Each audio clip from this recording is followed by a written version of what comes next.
Hello friends, मैं प्रीति Maurya channel YouTube पर video बना रही हूँ और अपलोड कर दूँगी इसे। और मैं प्रीति मौर्य चैनल पर आप सभी को स्वागत करती हूँ। और ये मेरा चैनल को प्लीज़ लाइक और सब्सक्राइब कर दीजिएगा। मैं 12वीं क्लास का पढ़ाने वाली हूँ बायो।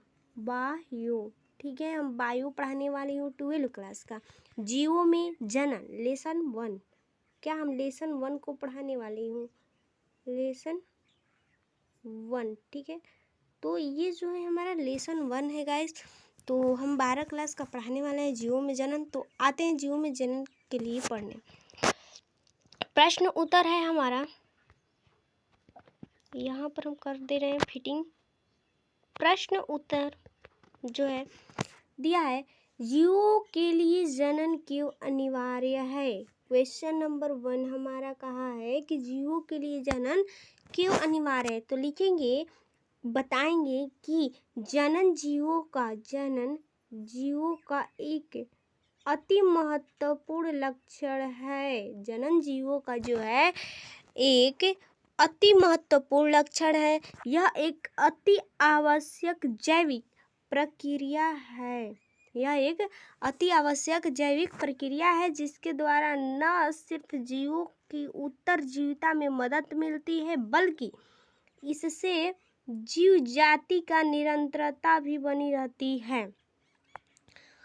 जनन जीवों का अमरत्व में भी सहायक होता है। जनन जो है जीवों का जो है अमरत्व, मतलब पीढ़ी दर पीढ़ी इसका बढ़ता रहता है ना, कभी खत्म नहीं होता है।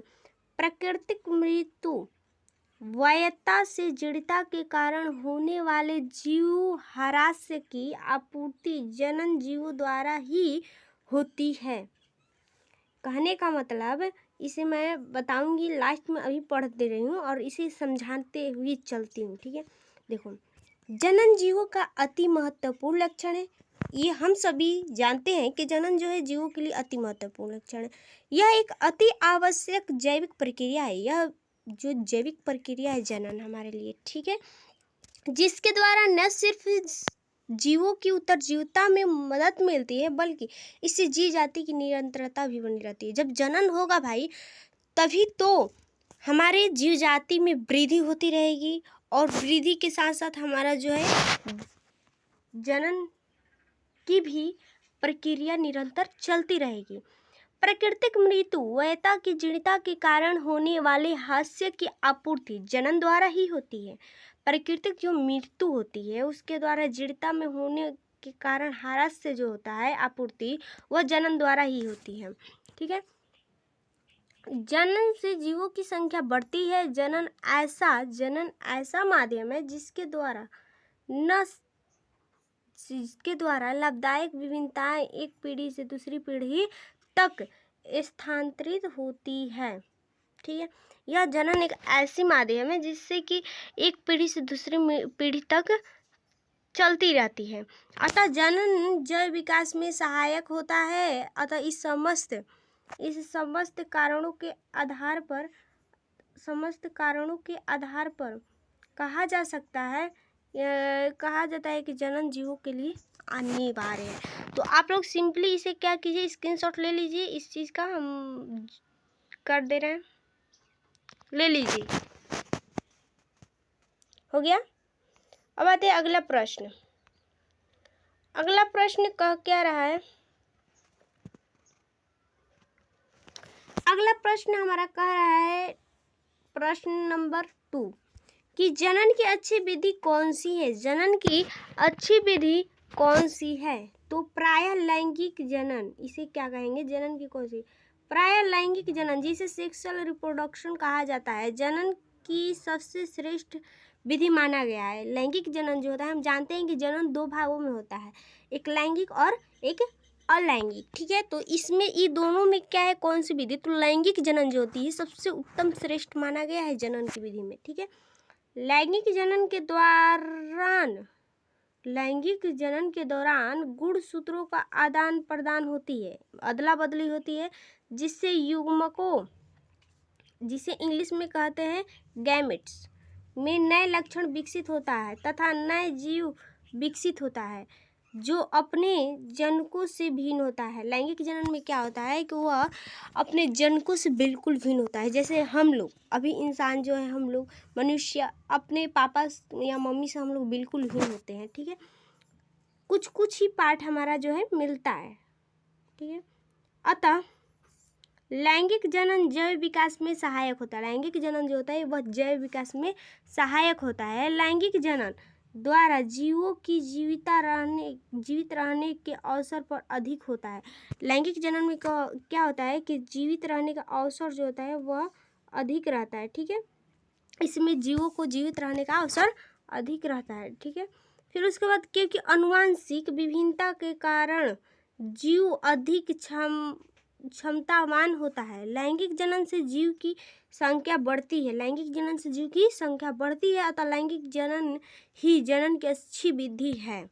लैंगिक जनन दोस्तों थोड़ा सा टिप्पणी इस पर दे देते हैं। लैंगिक जनन जो है इससे कहना स्पष्ट रूप से यह चाहता है कि जब लैंगिक जनन होता है तो इससे क्या होता है, इससे जनन जीवों में क्या होता है, वृद्धि होती है। क्योंकि इसमें जितने जैसे कि अलैंगिक में क्या होता है कि जीवित रहने की कम चांस होती है, बच्चों में को जीवित रहने की कम चांस रहती है, पर इसमें लैंगिक में फुल चांस होती है, जिससे कि क्या होगा, जीवों में वृद्धि होगी। जब फुल चांस होगा तो अधिक जीव जो होगा जीवित रहेगा।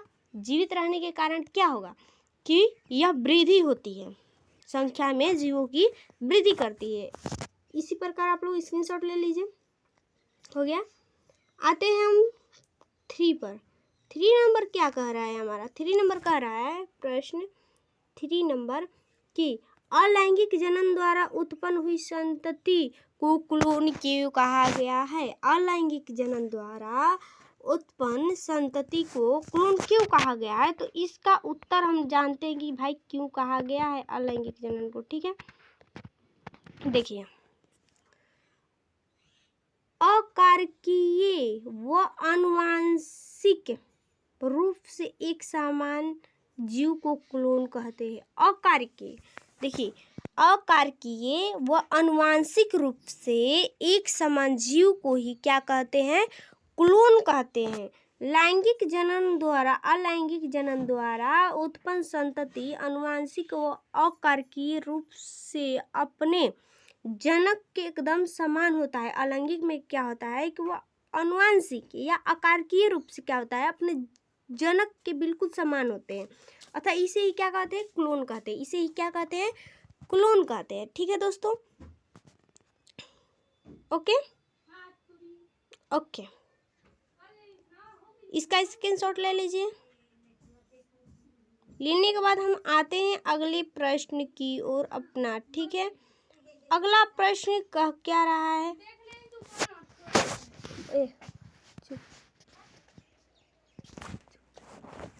अब हमारा अगला प्रश्न कह रहा है 4 नंबर की, बोल रहा है कि लैंगिक जनन के परिणाम स्वरूप, लैंगिक जनन के परिणाम स्वरूप बनी संतति जीवित रहने के अच्छे अवसर होते हैं। क्यों? क्या यह कथन सही होता है हर समय? तो भाई हमने पीछे दूसरे नंबर क्वेश्चन में आप सबको बताए थे लैंगिक जनन के बारे में कि जीवित रहने के अवसर होते, पर क्यों? क्या यह हर समय जीवित रहने का चांस सही होता है? तो इसके बारे में बताने के लिए हम आते हैं अपना आंसर पर, ठीक है। कह क्या रहा है, इसे ले लेते हैं, अपना उत्तर कर लेते हैं, ठीक है दोस्तों। देखिए, हमारा उत्तर में होगा, हम क्या लिखेंगे उत्तर में? लैंगिक जनन दौरान, लैंगिक जनन के दौरान गुणसूत्रों का विनिमय होता है, होने से आनुवांशिक विभिन्नताएं उत्पन्न होती है। आनुवांशिक विभिन्नताएं जो होता है उत्पन्न होता है किससे? गुणसूत्रों के विनिमय होने से, जो जनक से संतति में स्थानांतरित होती है। युग्मकों की उत्पत्ति व निषेचन के कारण नए तथा बेहतर गुणों की युक्त संतति को जन्म होता है।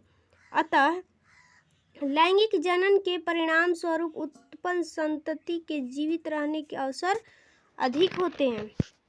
ठीक है, इसका कारण हो गया। फिर उसके बाद बोला है कि क्या यह सदैव सत्य होता है, क्या लिखेंगे, यह कथन सदैव सत्य नहीं होता है, यह कथन सदैव सत्य नहीं होता है। जनकों के रोगग्रस्त होने पर क्या होगा, होने पर वह रोग आने वाली पीढ़ियों में स्थानांतरित हो जाता है, आने वाली पीढ़ियों में स्थानांतरित हो जाता है।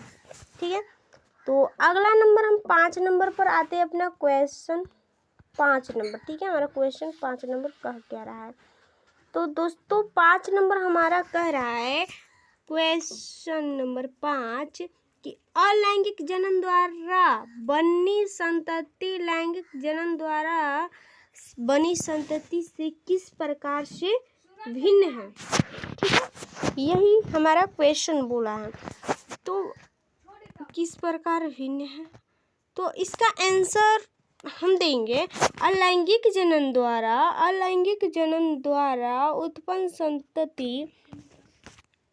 संतति या संतान आनुवंशिक व संरचनात्मक रूप से जनक के समान होते हैं। ठीक है, अर्थात अपने जनक का क्लोन होते हैं, अर्थात वह अपने जनक का क्लोन होते हैं। इसके विपरीत लैंगिक जनन द्वारा उत्पन्न संतान आनुवंशिक रूप से जनक से भिन्न होता है दोस्तों। ठीक है, इसका स्क्रीनशॉट चाहते हैं तो ले लीजिए, नोट्स बना लीजिएगा। तो दोस्तों आज की इस वीडियो में मैं यहीं तक आप सभी को पढ़ा रही हूँ। ठीक है, आगे की वीडियो में, नेक्स्ट वीडियो में हम 6 से 10 तक का वीडियो आप लोगों को दूंगी। ठीक है, हमारा अगला जो होगा वीडियो 6 से 10 का होगा। ठीक है, तो आज के लिए इतना ही, और आप सभी इसे याद कर लीजिएगा। ठीक है, बाय बाय। और प्रीति मौर्य चैनल को सब्सक्राइब, लाइक ज़रूर कर दीजिएगा और कमेंट भी कर दीजिएगा।